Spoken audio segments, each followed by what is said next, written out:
కథాస్రవంతి సత్యం శంకరమంచి అమరావతి కథల నుండి పందిరి పట్టి మంచం కథ రచన కీర్తిశేషులు సత్యం శంకరమంచి. వినిపిస్తున్నవారు పప్పు భోగారావు.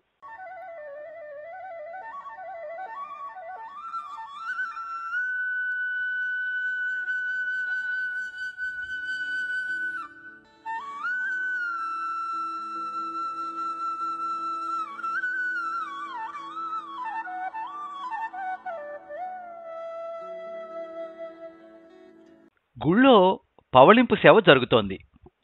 తలుపుల దగ్గర పాట సాగుతోంది. అమ్మవారి విగ్రహాన్ని తలుపుకు అవతల, అయ్యవారి విగ్రహాన్ని తలుపుకి యువతల పట్టుకు నుంచున్నారు. అమ్మవారి వైపు నుంచి పాట. నీవు నేనును పూల పాన్పున నిదురబోవుచునుండగా, నీవు నేనని లేపి ముద్దిడి నీదు పేరున పిలిచెరా, అవధూమణి యవతరా నీ అంతరంగము దానిపై, తావలంబమరావతీపురధామ శ్రీ అమరేశ్వర. అలా అమ్మవారు నిలదీసి అడుగుతూ చెప్తే గాని తలుపు తీయనంటూ ఉంటే ఆ వచ్చినావిడ గంగమ్మ అని చెప్తాడా ఆయన? ఏదో సమర్థకాలు చెప్పుకుంటున్నాడు సంసారం కోరినవాడై.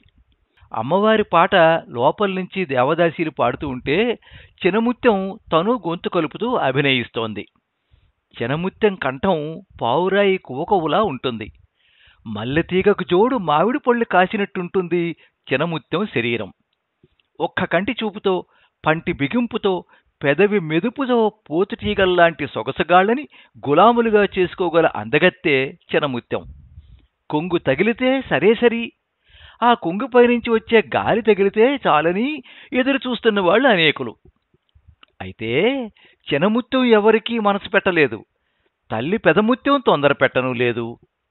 చినముత్యం అభినయిస్తూ ఉంటే ఆ కాలిగజ్జెలు గల్లు గల్లుమంటూ ఉంటే మండపంలోని జనానికి ఒళ్ళు జల్లుమంటోంది.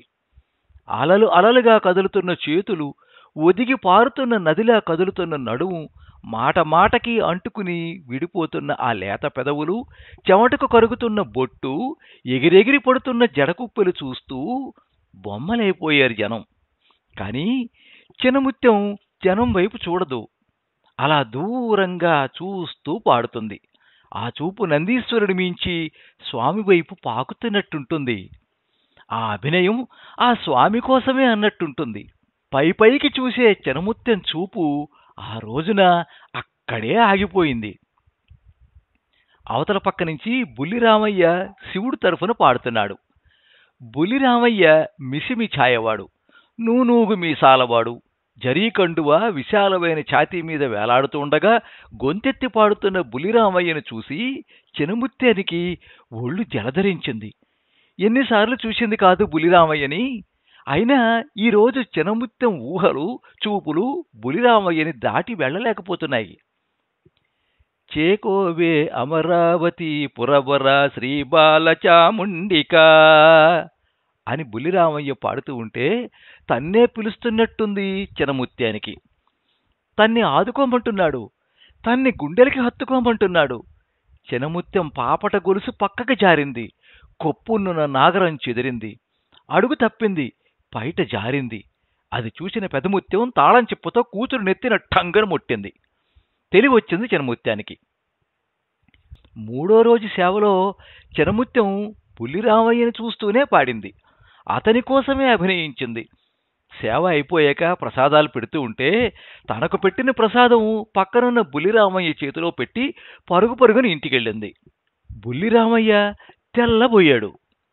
పెదముత్యం కూతురికి జడవేస్తూ, ఏమే కానీ లేనివాడిని కట్టుకుంటావా? పెళ్ళాం బిడ్డలున్నవాడికి పెళ్ళాం అవుతావా అంటే చినముత్యం వంచిన తల ఎత్తకుండానే బదులు చెప్పింది. అమ్మా, మనసు ఆయనదైన తర్వాత ఆయన కానీ నాకెందుకమ్మా? నా కాసులు ఆయనవి కావా? ఆయన పిల్లలు నా పిల్లలు కారా? ఆ యమ్మ నా అప్ప కాదా? పెదముత్యం మారు మాట్లాడలేదు. నిర్లిప్తంగా నవ్వుకుని కూతురు తలలో పూలు పెడుతూ, మంచి రోజు చూసి అల్లుడు గారి కబురు పెడతాను అంది. ఆనాటి నుంచి పెదముత్యం ఇంటి నుంచి బుల్లిరామయ్య ఇంటికి అన్ని సంబారాలు వచ్చేవి. ఏ లోటు లేకుండా బుల్లిరామయ్య భార్యా పిల్లలు కాలం గడపడమే కాకుండా ఇంట్లో ఏ ఇబ్బంది వచ్చినా పిల్లలు పెదముత్యం ఇంట్లోనే కాలక్షేపం చేసేవారు. చినముత్యాన్ని బజారమ్మా అని పిలిచేవారు. పెదముత్యం కూతురు ఆనందం చూసి తృప్తిగా వెళ్ళిపోయింది. చినముత్యం బుల్లిరామయ్య కళ్ళలోకి చూస్తూ బొట్టు దిద్దుకుంటూ ఆయన పలుకులో స్వామి పిలుపు వింటూ 30 ఏళ్లు గడిపింది. చివరి రోజుల్లో చినముత్యం పట్టెమంచం మీద లేవలేక పడుకుంటే పక్కనే కన్నీళ్లు పెట్టుకుంటున్న బుల్లిరామయ్యను చూసి తప్పు అంటూ కొంగుతో అతని కళ్ళు అద్దింది. అదే పట్టెమంచం పెదముత్యం తమ ఇద్దరి కోసం చేయించింది. ఆ మంచానికి చుట్టూ అవే గాజు పూసల పేర్లు. పిల్లలు జాగ్రత్త, అప్ప జాగ్రత్త అంటున్న చినముత్యాన్ని చూసి బేజారైపోతున్నాడు బుల్లిరామయ్య. ఎక్కడ లేని శక్తి తెచ్చుకుని కళ్ళు వెలిగిపోతూ ఉండగా చినముత్యం ఆఖరి మాటలు చెప్పింది. సామీ, నేను నీకు ఏమిచ్చుకున్నానో తెలియదు, కానీ పిల్లలకి ఏమీ ఇవ్వలేదు. నేను పోయాక ఈ పట్టెమంచం మీ ఇంట్లో పడక గదిలో వేయించు. పిల్లలు పెద్దవాళ్ళయ్యాక పడుకుంటారు. అంతే. ఆనాటి నుంచి బుల్లిరామయ్య కొడుకులు, కోడళ్ళు, మనవలు, మనవరాళ్ల శోభనాలు, కార్యాలకు ప్రత్యక్ష సాక్షి ఆ పట్టెమంచం.